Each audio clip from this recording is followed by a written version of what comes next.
I had started on my latest book about 13 years ago, and someone asked me what sensual life really means. And I trademarked the name sensual because I was sitting on a beach going through a divorce, and I'd been single 20 some odd years, and I married my cosmetic dentist. I have a nice smile. And we lasted 3 years. And so at the end of that, he decided he wanted a divorce. I say he took my money, but let me just be honest, ladies, I gave it to him. Why? Because I thought that's what a wife is supposed to do. You invest in your partnership.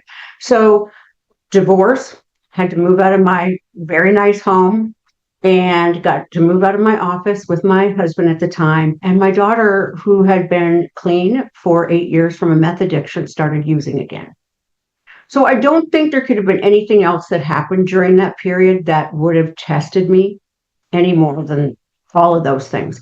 But what happened was I started getting really careful about going inside, taking that time to try to go in, almost like what happens with a butterfly, is going internally. And I look down at my toolbox, and to me, it helps me think about it. I've got this toolbox, and I look down and I go, oh, it's empty. I got nothing left.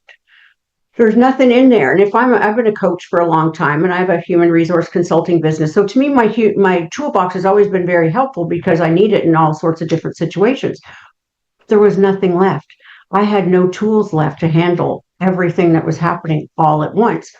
And so our anniversary date was January 1st. Why? Because we both own businesses, and you shouldn't get married during a tax year. Very, very romantic, let me say. And I didn't want to be with him over Christmas, because if you don't love me anymore, well, I don't want to be with you.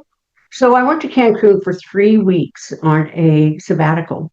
And the first 3 days I cried the whole time, because I was not used to having to sit with these emotions. And I was looking around, and it's Christmas Day, and I see these couples, and I'm like, oh, they look happy. I like that.